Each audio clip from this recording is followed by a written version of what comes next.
తాకట్లో ఉన్న బంగారాన్ని విడిపించి ఆ రోజున మార్కెట్ ధర కట్టి మిగిలిన డబ్బును మీకు అందిస్తుంది Kommuri gold.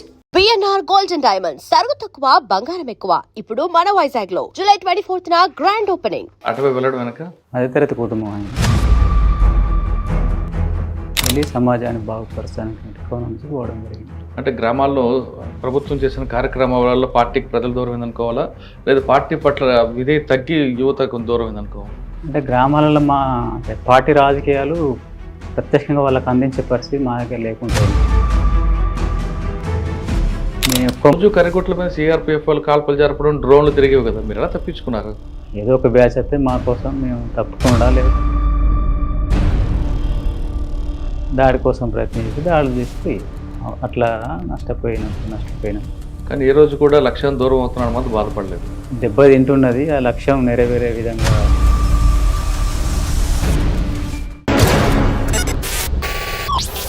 Welcome to I dream. జనజీవన స్రవంతుల్లో కలుస్తున్న మావోయిస్టులు పరిచయం చేసే కార్యక్రమంలో ఈ వారం మన గెస్ట్ కంకనాల రాజురెడ్డి గారు. కరీంనగర్ జిల్లా పెద్దపల్లి చెందిన రాజురెడ్డి గారు 1997లో పీపుల్స్ వార్లకు వెళ్ళారు. తర్వాత కొన్ని జిల్లాలకి ఆయన కొరియర్గా పనిచేశారు. ప్రస్తుతం తెలంగాణ కమిటీగా ఉన్న ఆయన ఇటీవల డీజీపీ శివధరెడ్డి గారి ముందు లొంగిపోయారు. అసలు రాజురెడ్డి గారు 97లో పీపుల్స్ వారు వెళ్ళడానికి కారణం ఏంటి, ఇప్పుడు రావడానికి కారణం ఏంటి, విషయాల్ని అన్నని తెలుసుకుందాం. అన్న నమస్తే. కంకనాల రాజురెడ్డి గారు దాదాపు 1997, 98 తర్వాత 2003 వరకు ఎక్కడైనా కరీంనగర్, వరంగల్ జిల్లాలో ఏదైనా సంఘటన జరిగితే కొరియర్ ఎవరు అనేది ముందు వచ్చేది. ఈ మ్యాటర్ ఏపీటీ ఎక్కడ ఉండేది, కొరియర్ ఎవరు, ఏ కొరియర్ ద్వారా మెసేజ్ బయటకు వెళ్ళింది, ఏ కొరియర్ ద్వారా బయటకు వచ్చింది, ఏపీటీ మిస్ అయితే ఎలాగా చేసేవారని. అప్పుడు రాజరెడ్డి అని పేరు ఎక్కువ వినబడేది అప్పట్లో పోలీసుల్లో. అంటే కొరియర్ వ్యవస్థని పటిష్టం చేయడంలో, దాన్ని ఒక బలోపేతం చేయడంలో మీరు నెంబర్ 1 అనేది ఇప్పుడు పోలీసులు గుర్తించారు. పార్టీ పెద్దలు కూడా కొంతమంది చాలామంది చెప్పేవారు. అసలు మీరు 1997లో ఎందుకు వెళ్ళాల్సి వచ్చింది, వెళ్ళిన తర్వాత మీరు చేసిన కార్యక్రమం ఏముంది, ప్రజల కోసం ఏ లక్ష్యంతో వెళ్ళారో లక్ష్యం నెరవేరిందా లేదా, ప్రస్తుతం బయటికి రావడానికి ఆపరేషన్ కగారా, లేదు అనారోగ్య సమస్యలతోనా, లేదు కేంద్ర కమిటీతో ఉన్న విభేదాలతో ఎందుకు వచ్చారు? ఈ ప్రశ్నకు సమాధానం చెప్పే ముందు ఒక్కసారి మనం 97కి వెళ్దాం. పెద్దపల్లి కంకనాల రాజురెడ్డి గారు ఎందుకు వెళ్ళాల్సి వచ్చింది? అప్పుడున్న పరిస్థితుల వల్ల కొంత మావోయిస్టు అంటే పీపుల్స్ వార్ మూమెంట్ ఉండే. అదే వేపుల అప్పుడున్నటువంటి భూస్వామ్య విధానాల వల్ల అప్పటికి తెలిసినటువంటి విషయాల మీద ఆధారపడి అప్పుడు దోపిడీ వ్యవస్థ, భూస్వాములు చేసేటువంటి కొన్ని అగాడాలంటువంటి విన్నా కానీ నేను ప్రత్యక్షంగా చూడలేదు. విని ఆ ఇన్స్పైర్ తోటి పోవడం అనుకోండి జరిగింది. కానీ అప్పట్లో మీరు అన్నది పెత్తందారుల పోకడలు, భూస్వామ్య వ్యవస్థ ఉండేవి, కానీ అగ్రకులాల వల్ల వెళ్ళడం చాలా తక్కువ ఉండేది. కానీ రాజురెడ్డి గారు అటువై వెళ్ళడం వెనక అగ్రపురమే కానీ మాది మధ్యతరగతి కుటుంబం అయింది. తర్వాత మా మీద కూడా కొంత ఇబ్బంది, వివక్ష అనేటువంటిది కనబడి మా కుటుంబానికి కొంత ఇబ్బంది పెట్టినటువంటి విషయం చెప్తూ ఉన్నటువంటి క్రమంలో నేను కూడా వెళ్ళి సమాజాన్ని బాగుపరచడానికి కోణం నుంచి పోవడం జరిగింది. ఎవరైనప్పుడు మీకు బాధ్యుడు? గ్రామ బాధ్యుడు పల్లెర్ల మొగలని మా క్లాస్మేట్ ఉంది, ఆయన ద్వారా నేను ఇన్స్పైర్ అయినా. అట్లా నేను పోయినా. వెళ్ళిన తర్వాత మీరు 2010 వరకు కరీంనగర్, వరంగల్ జిల్లాల వరకు ఎక్కువ పనిచేశారు. ఇక ఈ 2 జిల్లాలోనే ఎక్కువ కొరియర్ వ్యవస్థ చేయడం కానీ చేశారు. ఆ టైంలో మీరు చేసిన కార్యక్రమం చెప్పండి. అంటే కొరియర్ వ్యవస్థ ఎలా పనిచేస్తుంది? కొరియర్ వ్యవస్థ అంటే ఆర్గనైజేషన్లో ఎక్కువ పనిచేసాను నేను. వేరే ఏ విషయాలలో పనిచేయాలి, మిలిటరీలో కానీ ఎక్కడ కానీ అట్లాంటి విషయాలు ఎక్కడ పనిచేయాలి, ఆర్గనైజేషన్ విషయాలు. అంటే సాధారణ కొరియర్ అనగానే ఒక్కొక్క కోడ్ ఉంటుంది. పేపర్ పెట్టుకోవడమా, చేతుల సంచి ఉండడమా, ఇలా ఏపీటీలో కూడా చూసుకోవడం, అలాంటివి మీకు బాగా గుర్తుండిపోయిన ఒకసారి? మాకు అట్లాంటివి ఏం లేవు. బయటకి ఎందుకు పోతున్నాం, ఏమన్నా దళ రూపంలో ఏపీటీ కలుసుకోవడం, అంటే ఏదైనా ప్లేస్ పెట్టుకుని కలుసుకోవడం, అక్కడ అపార్ట్మెంట్ చేసుకుని రావడం అంత. అది ఏపీటీనప్పుడు కూడా కొన్ని సింబల్స్ ఉంటాయి కదా, పేపర్, ఇంగ్లీష్ పేపర్ పట్టుకోవడం, తెలుగు పేపర్ పట్టుకోవడం అని, అలాంటివి ఏమైనా గుర్తున్నాయా? మేము సాయుధంగానే పోతాం కదా, మాకు అలాంటివి సివిల్లో పోతుంటాయి, అట్లాంటివి ఉంటాయి కావచ్చు, తెలియదు నాకు. నేను ఎప్పుడు అట్లాంటివి పోలే. మీరు చేసిన వ్యవస్థ ఎలా ఉండేదండి? మీరు అసలు మీ కొరియర్ వ్యవస్థలో ఉదయం లేచిందని సాయంత్రం వరకు మీ విధి నిర్వహణలో ఏముండేది? ఏముండే, పొద్దుగా లేచిందంటే కాలకృత్యాలు చేసుకోవడం, ఎక్సర్సైజ్ చేసుకోవడం, తర్వాత టిఫిన్ చేసుకోవడం, తర్వాత కార్యక్రమాలు చేసుకోవడానికి అంటే ఉంటుంది. తర్వాత ఇక అది రెగ్యులర్గా ఒక్కడు ఉన్నప్పుడు అట్లా, ఉమ్. లేదనుకుంటే లేచిపోవడం. తర్వాత అప్పుడంటే ఎక్కువ పొద్దున లేచిన నడిచి నీళ్ళున్న కాడ పోయి నీళ్ళు వేసుకొని అన్నం వండుకొని తినడం, అంటే దానికి టిఫిన్ చేసుకోవడం, గ్రామాల్లో పోయి అన్నం చేసుకున్నాక తినడం అటువంటి. కానీ సమాచారం ఎలా ఇచ్చేవారు మరి? ఎవరు మీ దగ్గర నుంచి సమాచారం కొరకు ఇవ్వాలంటే? మా దగ్గర నుంచి ఒక కొరియర్ పోయేది, ఉమ్. గ్రామంలో పోయి ఒక సింపతియరు ఉమ్. వాళ్ళకు కలిసి అన్నం చెప్పుకొని అన్నం తీసుకురావడం, సంఘం ఉంటే సంఘం తీసుకురావడం, అట్లా మైదానం అయితేనూ నైటే, ఉమ్. సాయంత్రం పోయి కలిసేది. అడివంటేనో కొంత పొద్దుండగానే పోవడం. అంటే మీరు చేసే కార్యక్రమం ఏంటి? ఇక అరణ్యశనకాల సంఘాలతో మీటింగ్ చేయడం, ఉమ్. గ్రామంలో సమస్యలు ఏమున్నాయి, ఎట్లా పరిష్కరించుకోవాలి, దానికోసం ఎట్లా పోరాడాలి అటువంటి విషయాన్ని చెప్పడం, అట్లా చేయాలి. అంటే అప్పుడులో ఆర్గనైజేషన్ చాలా బలంగా ఉండేది. ప్రజలు కూడా అన్నలు ఎప్పుడు వస్తారని వేచి చూసేవారు వాళ్ళ సమస్యలు చెప్పుకోవడానికి. అది క్రమేపీ తగ్గిపోవడానికి కారణం ఏమనుకోవచ్చు? క్రమేపీ తగ్గిపోవడానికి అనేక కారణాలు ఉన్నాయి. అంటే ఇప్పుడు వ్యవస్థ లోపల కూడా చాలా మార్పులు వచ్చినాయి. దానికి అనుకూలంగా అంటే కొన్ని పోరాటాల వల్ల గ్రామాలకి భూస్వాములు వెళ్ళిపోయారు. తర్వాత ఇక నూతన ఆర్థిక విధానాలు వచ్చిన తర్వాత గ్రామాలలో కూడా కొంత మార్పులు జరిగినాయి, టెక్నాలజీ పెరిగింది, ఉమ్. అట్లా కొంత చదువుకోవడానికి కూడా కొంత క్రమంగా పెరిగింది. గ్రామాలలో యూత్ కూడా తక్కువే ఉండడం అటువంటి. తర్వాత ఇక సంఘాలకు రాకపోవడం అటువంటిది కూడా అట్లా జరిగింది. రిక్రూట్మెంట్ కూడా తగ్గింది అట్లనే. అదే రిక్రూట్మెంట్ తగ్గిపోవడానికి ప్రధాన కారణం ఏంటి? నిర్బంధం పెరగడమా, లేదు పార్టీ పట్ల ప్రజలకి అవగాహన లేకపోవడమా, లేదు ఇంకా వేరే కారణం అనుకోవచ్చు? అంటే ప్రజలను కలిసే అవకాశాలు తక్కువ వచ్చినాయి. కలిసిన గ్రామాలలో యూత్ లేకపోవడం అటువంటి ద్వారా ఎవరిని ఆలోచించి పెద్దలను చేస్తాం కదా, వాళ్ళు అన్ని చేయలేరు కదా. గ్రామాల సమస్యలు పరిష్కరించుకున్నాయి. అంటే గ్రామాల్లో ప్రభుత్వం చేసిన కార్యక్రమాల పార్టీకి ప్రజలు దూరం అయిందనుకోవాలా, లేదా పార్టీ పట్ల విధేయత తగ్గి యువత కొంత దూరం అయిందనుకోవాలా? అంటే గ్రామాలలో అంటే పార్టీ రాజకీయాలు ప్రత్యక్షంగా వాళ్ళకి అందించే పరిస్థితి మా దగ్గర లేకుండా అయింది. ఎందుకు? దానికి కారణం ఏంటి? కారణం ఏంటంటే నిర్బంధం కారణం. ప్రభుత్వాలు అంటే మా పైన తీసుకున్నటువంటి సీరియస్ కేంద్రీకరణ పెట్టి చేయడానికి దాని ద్వారా నేను ఎక్కువ మందిని కలవలేకపోయాను. అట్లా దాంతో మా రాజకీయాలు యూత్కి కానీ చెప్పడానికి, కొంతమంది చెప్పడానికి అవకాశాలు లేకపోవడం అనేటువంటిది చాలా జరిగింది. పరిమితమైనటువంటి సంబంధాలు కలిపి అది ఈ సమస్య ఎప్పుడు, ఏ సంవత్సరంలో గుర్తించారు మీరు? 2003 వరకు గుర్తించారా? అంటే 2004లో మీరు పీపుల్స్ వార్ మావోయిస్ట్ పార్టీగా మారకముందు గుర్తించారు. అప్పటికే కొంత ప్రజలకు మనం కలవలేకపోతున్నాం అటువంటిది అర్థమైనప్పుడు. మరి గుర్తించిన తర్వాత పీపుల్స్ వార్ మావోయిస్ట్ పార్టీకి మారినప్పుడు అసలు సమస్య పక్కన పెట్టి కేవలం పేరు మార్చడంలోనే ఎక్కువగా శ్రద్ధ చూపించారా? పేరు మార్చడం అంటే పై కమిటీ నుంచి మార్చినటువంటిది అది. మీరు సమస్య 2003లోనే గుర్తించారు కదా, పార్టీ ప్రజలకు దూరం అవుతుందని. మరి దాని పరిష్కారం చూడలేదా, వెతకలేదా? తెలంగాణలో ఇక మిగతా ప్రాంతంలో అంత తెలియదు. తెలంగాణలో అయితే ఆ పరిస్థితి కొంత వచ్చింది అప్పటికి. అవును, మీకు తెలంగాణలోని ఆంధ్రప్రదేశ్, అప్పుడు ఉమ్మడి ఆంధ్రప్రదేశ్లోనే కదా పార్టీ బలం. అసలు పార్టీ పుట్టిన ఎక్కడో నక్సల్స్ మన వెస్ట్ బెంగాల్ పుట్టిన ఎక్కువగా స్ట్రాంగ్ అయ్యేది ఆంధ్రప్రదేశ్, ఉమ్మడి ఆంధ్రప్రదేశ్లో. ఇక్కడే పార్టీ ప్రజలు దూరం అవుతుందనే విషయాన్ని గుర్తించి మీరు దండకారం వైపు వెళ్ళారా? మేము అప్పుడు వెళ్ళలేదు దండకాలం. 2006 చివరి 7లో పోయాను. అప్పటి వరకు దాకా ఇక్కడే ఉన్నాం మేము. ప్రజలతో అంటే ప్రజల దగ్గర కలపడం చేయడం అంటే ఇక్కడే చేసుకుంటాం. కానీ సమస్య గుర్తించారు కానీ పరిష్కారం ఆలోచించలేదా?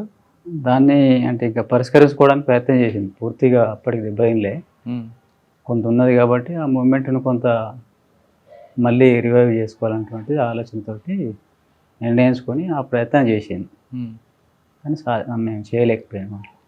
అంటే మారిన పరిస్థితి తగ్గట్టుగా మా ఎత్తుగడలు కూడా మారాలి కదా, దాని తగిన విధంగా అట్లా మారలేదు. రిప్రెషన్ కూడా గతం కంటే పెరిగింది బాగా, దాని నుంచి కొంచెం దూరం. కానీ ఈ సమస్యని 2011 డాక్యుమెంట్లో మీరు రాసుకున్నారు కదా, పార్టీ ప్రజలకు దూరం అవుతుంది, దానికి కారణాలు ఏంటని విశ్లేషించుకున్నారు మీరు. కానీ దానికి అనుగుణంగా ఎందుకు చర్య తీసుకోలేకపోయారు? చర్య సరిగా గుర్తించలేదు, లోతుగా పరిశీలించి ఇది ఇలాంటి పరిణామాలు తీసుకుంటానటువంటిది దాన్ని అందుకోలేకపోయింది పార్టీ అనేటువంటిది పార్టీ నిర్ణయించినట్టు చెప్తున్నారు.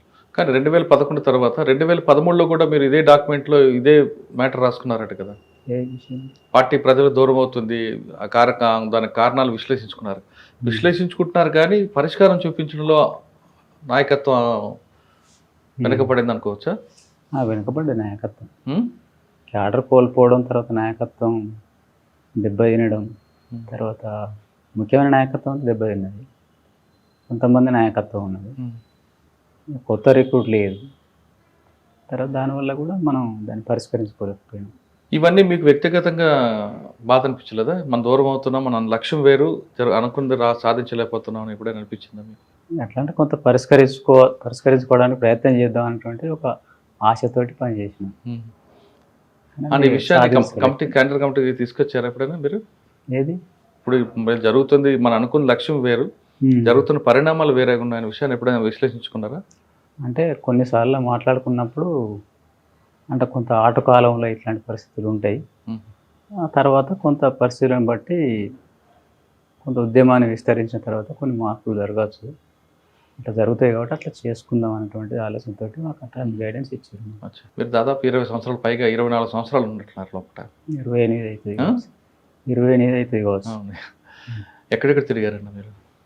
అంతా మంతిని, పెద్దపల్లి, ఇక్కడ ఆ? ఇక్కడ వరంగల్, కరీంనగర్ ఎక్కువ. అవును. దీని తర్వాత ఇక్కడ నుండి ఎక్కడ లేదు, ఖమ్మం డివిజన్ ఇక్కడ ఈ భాగంలోనే ఉన్నాం. ఉహు.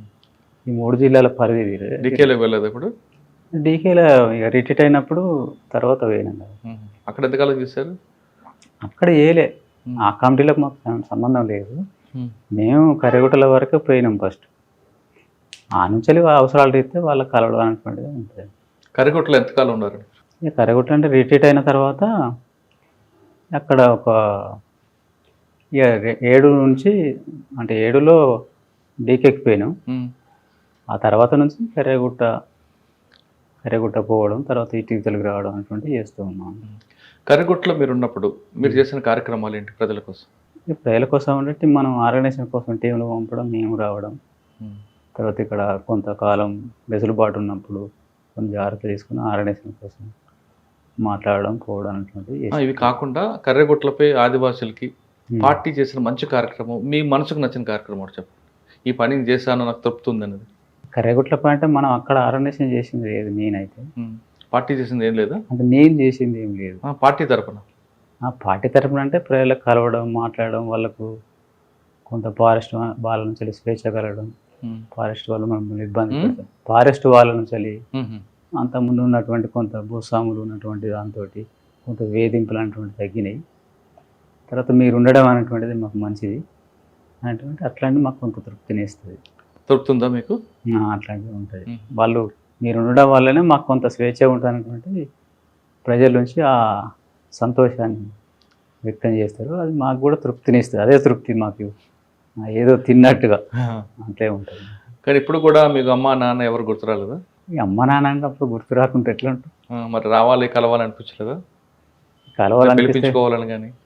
ఈ పిలిపించుకుంటే వచ్చే పరిస్థితి లేదు, వాళ్ళకు శక్తి అట్లా లేదు. మనం కూడా ఎప్పుడు కలవడం అనేటువంటి కొంత కష్టసాధ్యం. అది మీ వివాహం? ఉం? మీ వివాహం, మీకు పెళ్ళి లేదు? మా వివాహం 2018లో అయింది. ముందు పెళ్ళి అయిన తర్వాత పోయింది, తర్వాత 18లో మళ్ళీ పెళ్ళి చేసుకున్నాం. అక్క లోపల? ఆ లోపల ఛత్తీస్గఢ్? నాతో వచ్చింది కదా ఇప్పుడు ఆమె. ఛత్తీస్గఢ్ అక్కది? ఆమెది ఆంధ్ర. ఆంధ్ర. చారవెల్లి, విశాఖపట్నం దగ్గర కదా? విశాఖపట్నం. ఓకే. కర్రికోట్ల మీద మీరు ఎక్కువ కాలం ఉన్నారు, ఉం. అక్కడ ఆదివాసుల కోసం పనిచేశారు, ప్రజలు సంతోషంగా ఉన్నారన్నది మీకు సంతృప్తి ఇస్తుంది. ఉం. కానీ ఆ కర్రిగుట్ట చుట్టూ బాంబులు పెట్టడం, మిగతా ఆదివాసులకు వెళ్ళడానికి ఇబ్బంది పడడం, ఆ సంఘటనలో ఒక బాంబు పేలి ఒక ఆయనకి చెయ్యి ఇరిపోవడం, కాలు ఇరిపోవడం జరిగాయి. ఉం. అది కరెక్ట్ అనిపిస్తుందా? అంటే మీరు పోలీసుల కోసం పెట్టుంటారు కానీ వాళ్ళు గిరిజనులు కూడా ఇబ్బంది పడ్డారు కదా? అంటే మేము ప్రజలకు ఆల్రెడీ కిందికి అన్ని గ్రామాలలో చెప్పినాం. అంటే మా రక్షణ రీతి పెడుతున్నాం, కొంత ఆలోచించండి, ఈ సమయంలో కొంత రాకుండా అంటుండి చెప్పాను. ఏదైనా ప్రజలు చనిపోయినప్పుడు మేము చింతిస్తాం, వాళ్ళ బాధను మేము పంచుకుంటాం, కొంత సహాయం చేయడానికి ప్రయత్నం చేస్తాం. ఎందుకంటే మేము ప్రజల కోసం పనిచేసినప్పుడు ప్రజలే చనిపోవడం ద్వారా మాకు కూడా బాధ అనిపిస్తుంది. మనం చెప్పినాం కదా, కొంత వినకుండా మళ్ళీ వచ్చి ఎట్లా అనుకుంటే వాళ్ళతోటి అట్లా ఇబ్బంది అనిపిస్తుంది మాకు కూడా. కానీ కర్రిగుట్ల అభివృద్ధికి ఆ గుట్టపై నుంచి నేషనల్ పార్క్ వెళ్ళడానికి ఒక రోడ్డు వేయాలి, అక్కడ టూరిజం డెవలప్ చేయాలని ఛత్తీస్గఢ్ ప్రభుత్వం ఎప్పటి నుంచి ఆలోచిస్తుంది. దానికి అడ్డంగా మావోయిస్టుల వల్లే అది డెవలప్మెంట్ కాలేదనేది వాళ్ళ వాదన. మీరేమంటారు? అప్పటికి ప్రభుత్వానికి ఆలోచన లేదు. మొన్ననే చెప్పింది కదా, అంతకుముందు ఉన్నట్టయితే మాకు తెలియదు అది. కానీ మీరు విడిచిపెట్టిన తర్వాత ఇప్పుడు కర్రిగుట్టలో ఒక రోడ్డు వేశారు. తెలియదు మాకు. కర్రిగుట్టల నుంచి నేషనల్ పార్క్ వరకు ఒక రోడ్డు వేస్తున్నారు, వేశారు కూడా సగం వరకు సిఆర్పిఎఫ్ క్యాంప్స్ పెట్టి. అంటే అక్కడ పేపర్లో క్యాంపు పెడతాం అంటే క్యాంప్ పెట్టడం కాదు, రోడ్డు కూడా వేశారు, నేషనల్ పార్క్ వరకు వెళ్ళొచ్చు. అది దానివల్ల టూరిస్ట్ పెరుగుతుంది అనేది, డెవలప్మెంట్ అవుతుంది అనేది వాళ్ళ ఆలోచన. మీరేమంటారు? పెరగచ్చు. అది కొద్దిగా కొన్ని ప్రదేశాలు చూడదగిన విధంగా ఉన్నాయి. చల్లటి ప్రదేశం కూడా పైన ఉంటుంది కొంత, అట్లా చూసే అవకాశాలు కూడా ఉంటాయి. కర్రిగుట్టలో ప్రజలు ఎదుర్కొనే సమస్యలు ఏంటి మీరు వచ్చేసరికి? గుట్ట మీద అంటే ఒక 4-5 గ్రామాలు ఉండే, అవి కూడా నిర్బంధం వల్ల కింది దిగినాయి. ఒక్క గ్రామం అట్లున్నదంతా. మిగతా వాళ్ళంతా కూడా ఇక వెళ్ళిపోయి కిందికి ఎట్టోళ్ళట్టు వెళ్ళిపోయారు. అంటే అక్కడ ఎప్పుడు కూడా రావడం పోవడం అనేటువంటిది ఉంటుంది తప్ప స్థిరంగా ఉండరు వాళ్ళు. కింది గ్రామాలే స్థిరంగా ఉంటాయి కాబట్టి కింది గ్రామాలకు పోవడం ఉంటుంది. కానీ కర్రిగుట్టలు అనేది ఇటు తెలంగాణ, ఆంధ్రప్రదేశ్, ఛత్తీస్గఢ్, మహారాష్ట్ర అన్ని ప్రాంతాల మావోయిస్టులకు ఒక షెల్టర్. ఆ ప్రాంతంలో తలదాచుకుంటే ఇక్కడ కూడా దాడులు జరగవనేది రికార్డ్స్ చెప్తున్నాయి. వాస్తవేనా? ప్రభుత్వాలు కేంద్రీకరించినప్పుడు అది జరుగుతుంది. తర్వాత గుట్ట మీద గ్రామాలు అనేటువంటిది లేవు, కింది గ్రామాల మీద ఆధారపడాలి. మిగతా ప్రాంతం కంటే కూడా ఇంకా దగ్గర రావడానికి అవకాశం ఉంది అక్కడ. కాకపోతే కొంత పైన టెర్రైన్లో ఎవరు ముందు ఉంటే వాళ్ళే ఉంటారు, ఉండగలిగి అక్కడ చేయగలుగుతారు. అట్లాంటి ఇరుకు తవ్వలు, తర్వాత టెర్రైన్ అట్లా హార్డ్గా ఉంటుంది అక్కడ. ఎట్లా పడితే అట్లా ఎవరైనా రావడం, పోలీసులు రావడం కానీ మేము రావడం కానీ వాళ్ళు ముందుంటే మేము పోలేము, మేము ముందుంటే వాళ్ళు రాలేదు. ఈ పరిస్థితి అట్లా రక్షణ అనుకోండి, రక్షణ. కానీ అక్కడ గుహలు ఉన్నాయా కర్రిగుట్టల పైన? ఏమన్నా పెద్ద అంటే కొన్ని సొరంగాలు చిన్న చిన్నవి ఉన్నాయి, కొన్ని బొంగలు ఉంటాయి మంచిగా. అంటే పోలీసు కాల్పులు ప్రారంభమైతే సొరంగాలకు వెళ్ళిపోతారంటారు, వాస్తవం అనేది? అంటే కొన్ని ప్రాంతాలు ఉన్నాయి అట్లా, అంతటి లేవు. ఆ ప్రాంతాలలో ఉన్నప్పుడు ఇక అట్లా చొరవచ్చు. ఆ త్వరలో దాక్కుంటారని కాకుండా డంపులు కూడా అక్కడే ఉన్నాయి మావోయిస్ట్ పార్టీకి సంబంధించిన అని అంటారు. నిజమైన డంపులు అంటే భూమి దాన్ని పెట్టలేం కాబట్టి ఎక్కడైనా బొంగ కనబడితే అక్కడ పెట్టేస్తాం అంతే. అట్లా ఉంటుంది. కర్రిగుట్టల మీద మీతో పాటు ఎంతమంది ఉండేవారు, ఎవరెవరు ఉండేవారండి? మాతో అంటే ఇప్పుడు తెలంగాణ వాళ్ళు ఉన్నప్పుడు తెలంగాణ వాళ్ళే ఉండేది. ఇక అప్పుడు రిట్రీట్ అయిన తర్వాత అంటే క్యాంప్స్ పడ్డ తర్వాత ఇక చాలామంది అందరు వాళ్ళు కూడా గుట్టెక్కి, అంటే బడే చొక్కరా, దామోదర్ అందరూ అక్కడే ఉంటారా? ఇక అందరం అక్కడే ఉండేది. కింద స్థలం లేదు, కింద అవకాశం లేదు. ఇక ఇక్కడ నుండి చెల్లూరు నారాయణరావు కూడా దళంతో వచ్చి ఉండేవారట కొంతకాలం అక్కడ కర్రిగుట్టల పైన. చెల్లూరు నారాయణరావు ఆంధ్రప్రదేశ్ సంబంధించిన వ్యక్తి. Chelluru Narayanarao alias Suresh, AOB committee member. ఆ కమిటీ మెంబర్ ఇక్కడికి రాలే, వాళ్ళు ఏఓబి వాళ్ళు రాలే. వాళ్ళు కొంతకాలం షెల్టర్ తీసుకున్నారంటారు, వాస్తవం అనేది? అంటే కింద ఉన్నారు, దక్షిణ బస్తాలు ఉన్నప్పుడు ఉన్నది తెలుసు. కానీ ఇటు కర్రిగుట్టకి ఎక్కలే వాళ్ళు. కిడ్మాల్ అందరూ వచ్చేవారా కర్రిగుట్టలకి? ఈ చివరి టైంలో వచ్చారు అందరూ, అంతకుముందు లేదు. వాళ్ళు ఎప్పుడు కూడా ఈ గుట్ట ఎక్కడానికి వాళ్ళకు అవసరం లేదు, కిందనే వాళ్ళ పనులు అవుతాయి కాబట్టి వాళ్ళు ఎప్పుడు కూడా దీని మీద ఆశించి రాలేదు. ఎలాగెక్కివారండి అంత పెద్ద పెద్ద గుట్టలు? అవన్నీ 90 డిగ్రీలు కనిపిస్తుంటాయి. అవి కనబడతాయి కానీ ఇక మాకు అలవాటు అయిపోతాయి కదా. ఒక గుట్ట ఎక్కి దిగడానికి ఎంత టైం పడుతుంది మీకు? అంటే కొన్ని గంట పడతాయి, అట్లా 45 నిమిషాలు, అర్ధ గంట అట్లా పడతాయి. గంట పైన. కాలిబాట కూడా ఉండదు కదా దానికి? కాలిబాట అంటే గ్రామస్తులు పోయేటువంటి కాలిబాటలు తప్ప వేరే ఇంకో పాంచలు పోరాదు. మనం కొత్త బాటలు కూడా వేయడం సాధ్యం కాదు, అట్లాంటి బాటలు ఉంటాయి. అదే మీరు చెప్తున్న టెరైన్ డిఫరెంట్ టెరైన్. అక్కడ నుండి స్టార్ట్ అయితే ఏఓబిలో ఉన్నంత వరకు టెరైన్ అంతా డిఫరెంట్ కనిపిస్తుంది మీకు. ఇంకా తెలంగాణలో ఉన్న టెరైన్ వేరు, అక్కడ టెరైన్ వేరు. ఆ టెరైన్ మీద పట్టు ఎప్పుడు వచ్చింది, ఎక్కడానికి ఎంత కష్టపడేవారు మీరు? ఇది చాలా కష్టపడేవాళ్ళం. చాలా దూరం కూడా పోవడం అటువంటి కష్టంగా ఉంటుంది, ఎక్కడం దిగడం. మరి భోజనం అది ఎలా? భోజనం ఇక మేము పట్టుకొని పోయేది బియ్యం అట్లాంటివి అవన్నీ అంటే వంట సామాన్లన్నీ కూడా పట్టుకుపోయేది. కొన్ని సందర్భాలలో గ్రామస్తులు కూడా కొంత మీరు సాయం చేయాలంటే వాళ్ళు పైన వేస్తే మేము అంచెలాట తీసుకుపోయి పైన పెట్టుకున్నాం. ఎప్పుడు అనిపించలేదా ఎందుకురా ఈ కష్టం మనకి ఇవన్నీ వదిలిపెట్టి వచ్చాను ఇక్కడ అని? భోజనం టైంకి భోజనం దొరకదు, ఒకసారి కొండెక్కి దిగడం కూడా కష్టం, దిగిన తర్వాత ఎక్కడం మరీ కష్టం, పోలీసుల యొక్క కాల్పులు, పోలీసుల యొక్క కూంబింగ్ జరిగినప్పుడు పారిపోవడానికి ఇబ్బంది, ఇవన్నీ అనిపించలేదు ఎప్పుడైనా? అట్లేం నేను అనిపించలేదు. అనుకున్న లక్ష్యం వేరు జరుగుతుంది వేరేని. అంటే లక్ష్యం ముందు పోతలేదు అనేటువంటి క్రమంగా ఉంటుంది కానీ దెబ్బతింటుంది అన్నటువంటి విషయం అర్థమైనప్పటికీ ఇక దాన్ని సాధించడం కోసం వచ్చినాం కాబట్టి పనిచేద్దాం, అదొకటి ఇష్టం కొద్దీ చేస్తున్నాం కదా, దాంతో అంత పెద్ద ఏమి ఉండేది. ఫైరింగ్లు అయినప్పుడు మాత్రం అసలు ఇంత ఇబ్బంది అయింది కదా అసలు ఏంటిది అనేటువంటిది కొంత. ఒక ఫైరింగ్ లో ఎలాగ ఎస్కేప్ అయ్యారు గుర్తుందా ఏమన్నా మీకు? ఎస్కేప్ అంటే ఇక పోలీసు వాళ్ళు ఫైరింగ్ చేసినప్పుడు మా వేలో మేము పోతాం, వాళ్ళ వేలో వాళ్ళు. కానీ మీకే అప్పర్ హ్యాండ్ కదా, పైనుంచి పోలీసులు కింద నుంచి రావాలంటే మీరు కనబడతారు, మీకు కనిపిస్తారు పోలీసుల ముందు, ఎలా తప్పించుకునేవారు అప్పుడు? అంటే ఎప్పటికీ మేము ఉండేది ఒక చిన్న ప్లేస్లో ఉంటాం, వాళ్ళు చుట్టుముట్టేది ఎక్కువ బ్యాచీలు ఉంటాయి. వాళ్ళు చుట్టుముట్టప్పుడు అందులోకి వెళ్ళి మేము వాళ్ళు ఫైర్ చేసినాం, మేము కూడా ఫైర్ చేసి అందులోకి వెళ్ళి బయటపడతాం అట్లా. అంటే ఫైర్ చేయడం పోలీసుల దగ్గర బుల్లెట్లు చాలా వేల కొలది ఉంటాయి, వాళ్ళకి లెక్క అవసరం లేదు. కానీ మీ దగ్గర బుల్లెట్లు తక్కువ ఉంటాయి, తుపాకులు ఉండొచ్చు, మళ్ళీ బుల్లెట్లు వేస్ట్ చేయకుండా వాళ్ళతో ఫైరింగ్ చేయడం అనేది ట్రైనింగ్ ఏముందా? ట్రైనింగ్ ఏముంటుంది, అవసరమైన కొట్టాలన్నటువంటి కనబడితేనే కొట్టాలన్నటువంటిది ఉంటుంది. ఎడ్యుకేషన్ తప్పనిసరి. అంటే పోలీసులకు ఉండే ఆయన తూటాలు ఉండేవి రావు, తర్వాత ఖర్చు చేస్తే కూడా మనకు కష్టం అనేటువంటిది అవగాహన కల్పిస్తారు కాబట్టి ఆ అవగాహన ప్రకారమే అవసరం లేనప్పుడు కొట్టాం, కనబడితేనే కొట్టడం అట్లా చేస్తాం. కొన్ని సందర్భాల్లో ఫైరింగ్ వచ్చినప్పుడు ఆపడానికి కూడా అట్లా కొడతాం. అంటే డైరెక్షన్ మార్క్స్ కొడుతుంటారట కదా ఎట్లా అంటే వాళ్ళు తూర్పు వైపు చూస్తే మీరు తూర్పు వైపు కాకుండా దక్షిణ వైపు కొడతారట, అంటే అటు కూడా ఉన్నామని వాళ్ళకి మెసేజ్ పంపడానికి. ఇక టెక్నిక్స్ యుద్ధ టెక్నిక్స్ వల్ల అవన్నీ పాటిస్తాము, అట్లా పాటించి బయటపడ. సంఘటన ఒకటి చెప్పండి, బాగా క్లిష్ట పరిస్థితుల్లో నేను తప్పించుకున్నాను. క్లిష్ట పరిస్థితుల్లో తప్పించుకున్నటువంటిది మన 2001 అనుకుంటా. శాంత బుచ్చన్న ఇంకొక కైలాసం అని ఒక చనిపోయాను, కైలాస్. అందులో కర్రెగుట్టకి అయింది అది. అప్పుడు కొంత కష్టంగా బయటపడ్డాం. అని చనిపోయారా? నా ముగ్గురు చనిపోయారు అక్కడ. అయ్యో. అంటే మా చుట్టుముట్టు ఉన్నారు. నైట్ వచ్చి పొద్దున రోల్కాల్ అయిపోయిన వెంటనే ఫైరింగ్ స్టార్ట్ అయింది. ఎటువైనా పోలీసులు ఏమో ఇరుకు సందులు అందులో. ఇక అట్లా కొంత ఇబ్బంది అయింది. ఇక అటు ఇటు కొత్త తవ్వలు చూసుకొని అప్పటిదప్పుడే ఎక్కడ అన్నటువంటిది అట్లా అయింది. లేకపోతే బయటపడే వాళ్ళం కూడా కాదు. అక్కడ తెలంగాణ పోలీసులు ఎక్కువ వచ్చేవారా, ఛత్తీస్గఢ్ పోలీసులు వచ్చేవారా? ఎక్కువ తెలంగాణ వాళ్ళే. తెలంగాణ వాళ్ళ కోసం అయితే తెలంగాణ, కొన్నిసార్లు జేఎన్టీకి వచ్చేవాళ్ళు.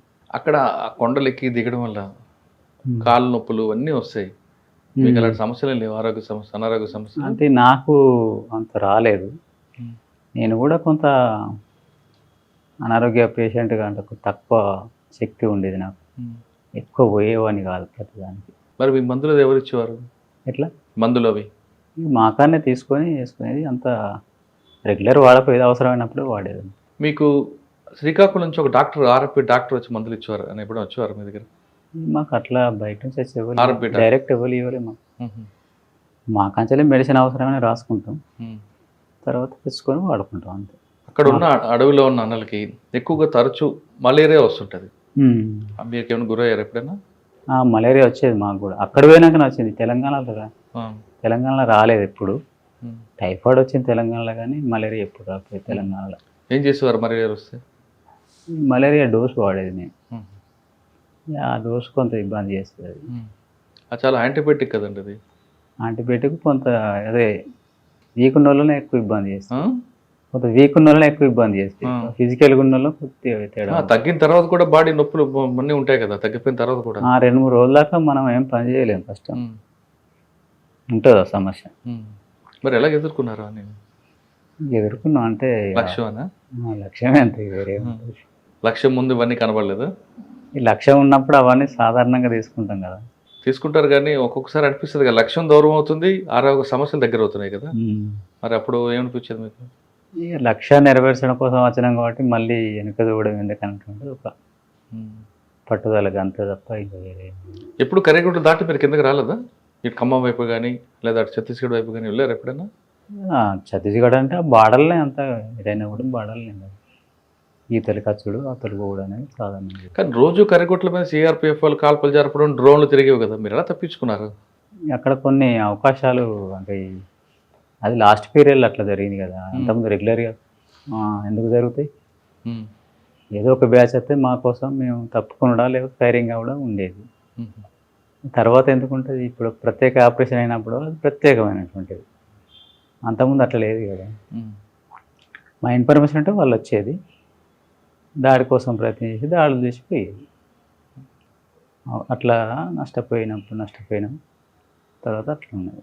కానీ ఏ రోజు కూడా లక్ష్యాన్ని దూరం అవుతున్నాడు మాత్రం బాధపడలేదు. ఆ లక్ష్యానికి దూరం అవుతున్నటువంటిది అట్లాంటిది అంటే దెబ్బ తింటున్నది, ఆ లక్ష్యం నెరవేరే విధంగా లేదన్నటువంటి ఆలోచనలు దాదాపు మొదలైనవి.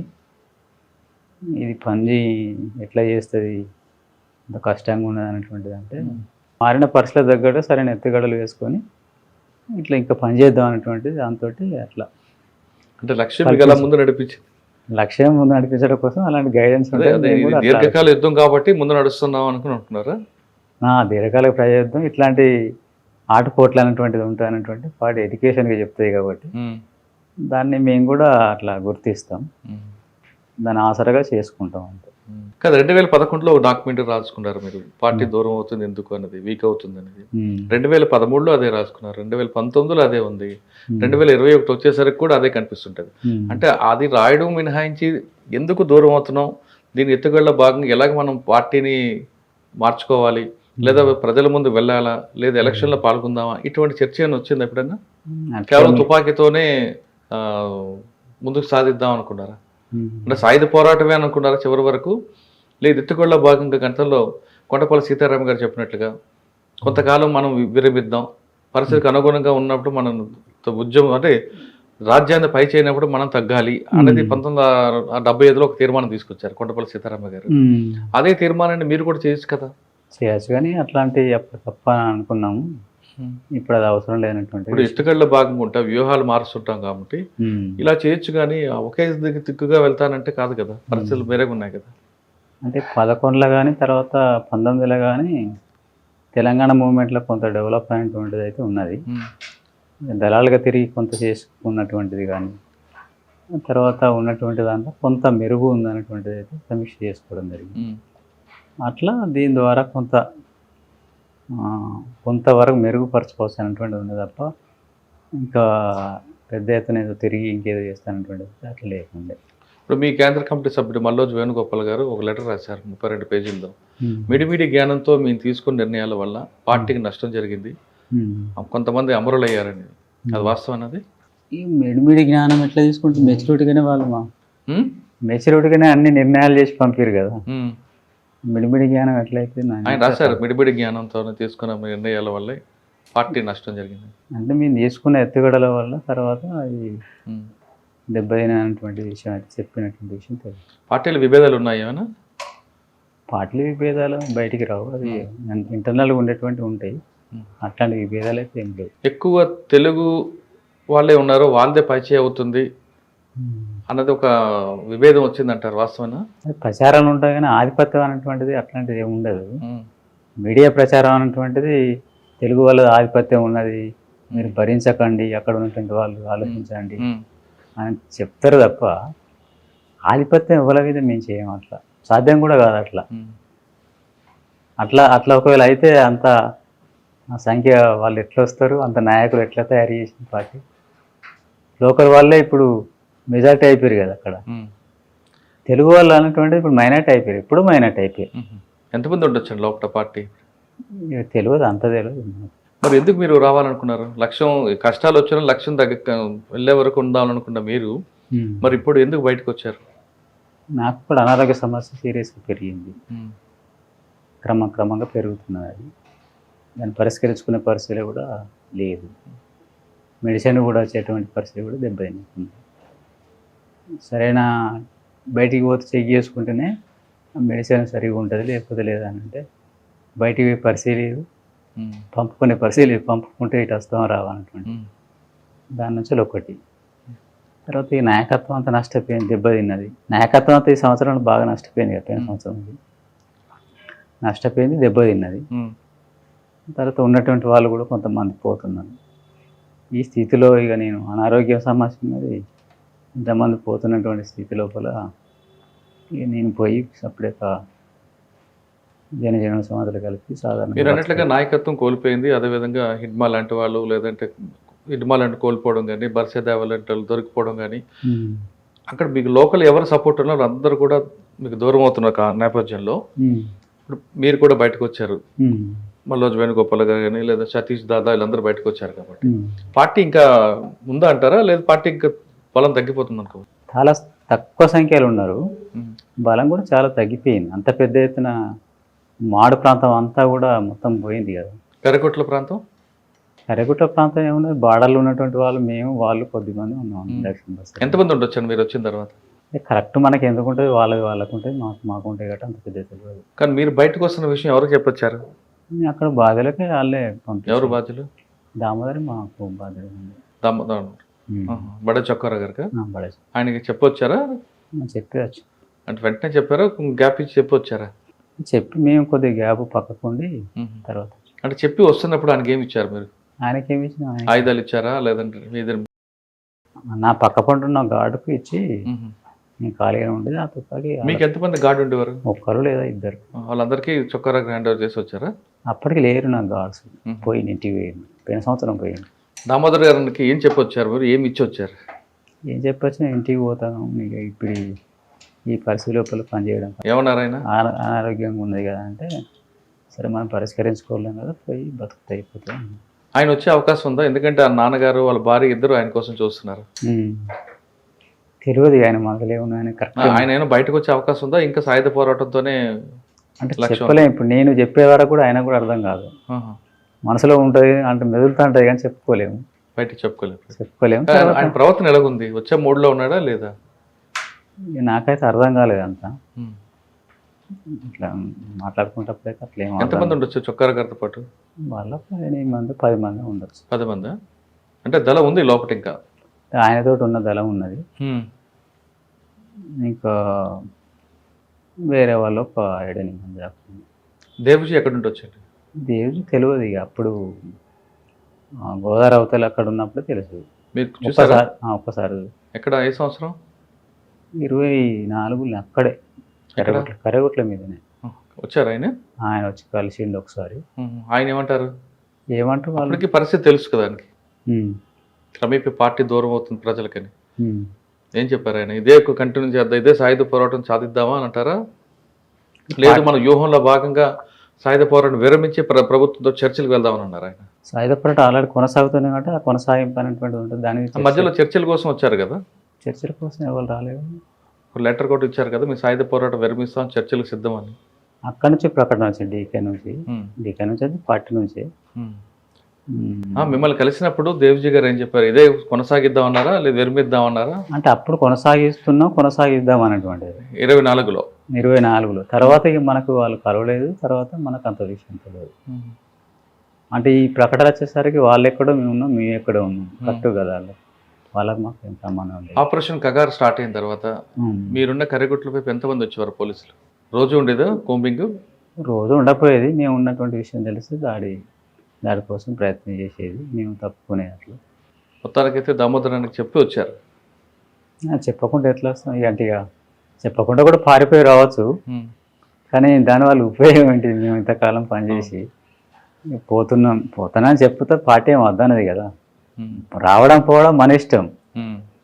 కాబట్టి నాకు ఉండే సమస్య తెలుసుగా, ఇదంతా అనారోగ్య సమస్య, మెడిసిన్ అందని పరిస్థితి. బయటకు వచ్చారు మీరు. పార్టీ వీక్ అయింది అనుకోవచ్చా, లేదు పార్టీకి ఇంకా బలం ఉందనుకోవచ్చా? బలహీనపడ్డది పార్టీ, చాలా బలహీనపడ్డది. ఇంకెంతమంది ఉండొచ్చండి? బాబు మాడ్ ఇటు అక్కడి విషయం మనకు అంత తెలియదు. మీరుండే ప్రాంతం? మేముండే ప్రాంతంలో కూడా చాలా తక్కువ మంది ఉన్నారు. గాడ్స్ అంటే వాళ్ళందరూ తలదాచుకోవడానికి ప్రాధాన్యత ఇస్తున్నారు, ఇంకా సమస్యల మీద పోరాటం చేస్తుంటారా? ఈ మెయిన్ అంటే ఆత్మరక్షణ ప్రధానంగా ఉన్నటువంటి విషయం. కలదాసుకోవడానికి కొంత ఇక ప్రజలతో పరిచయాలు ఉన్నటువంటి దాంట్లో కొంత పెంచుకోవడానికి. ఇక్కడ తెలిసిన వాళ్ళు తెలుగు వాళ్ళు ఎవరు లేరు కదా, వాళ్ళ భాష రాదు వీళ్ళకు. మీకు ఎప్పుడు రాలేదా భాష సమస్య? భాష అంటే కొంత నేర్చుకున్నాం అంత అవసరం ఉన్న, మనకు అక్కడ ఏం అవసరం భాష.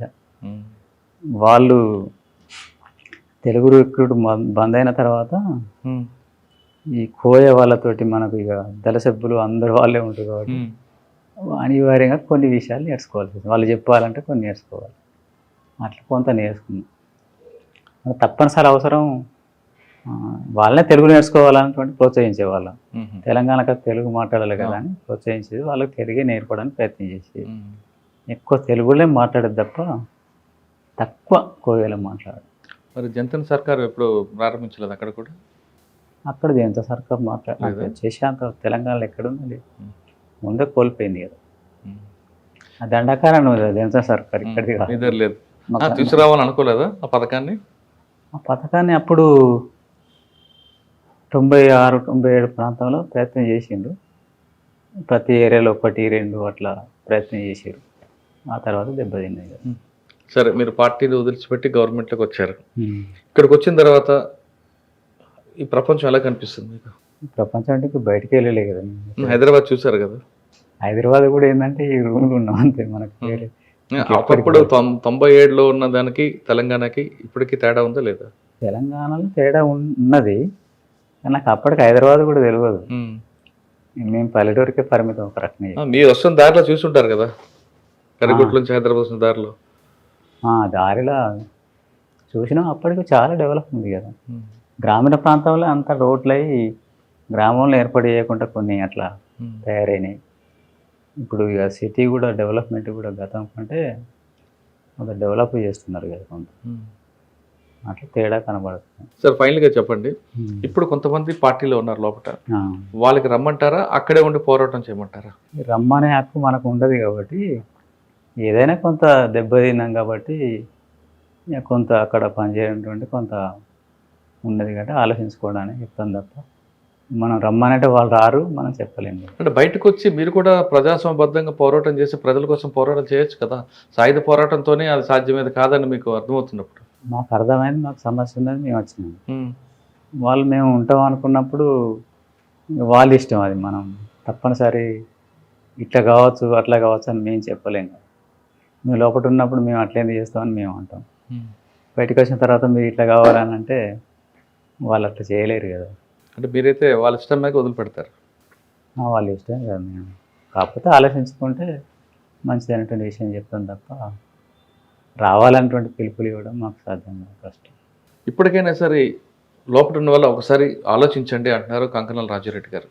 రమ్మని పిలుపునివ్వను కానీ ప్రస్తుత పరిస్థితి మనకు అనుగుణంగా లేవు, సమాజంలో మార్పు వచ్చింది కాబట్టి ఖచ్చితంగా మీరందరూ బయటకు రండి అనే విషయాన్ని ఆలోచించండి. వచ్చిన తర్వాత ఇక్కడ ఉన్న బయటకు వచ్చాక మనం వేరే విధంగా ప్రజల కోసం పోరాటం చేద్దామని కంకణాల రాజారెడ్డి గారు చెప్తున్నారు. ఇది ఈ వారం కంకణాల రాజారెడ్డి గారితో ఎక్స్క్లూజివ్ ఇంటర్వ్యూ. వచ్చే వారం మరొక ఇష్టం మళ్ళీ కలుద్దాం. అందరికీ నమస్తే, thank you very much.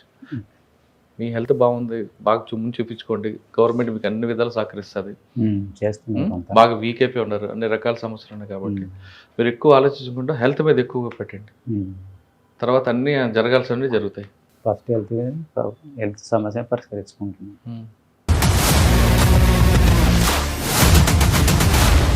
iDreams, this police diaries is something very, very valuable towards that. I must really appreciate Murali, your insights. iDreams founder and CEO Chinna Vasudev Reddy gartoni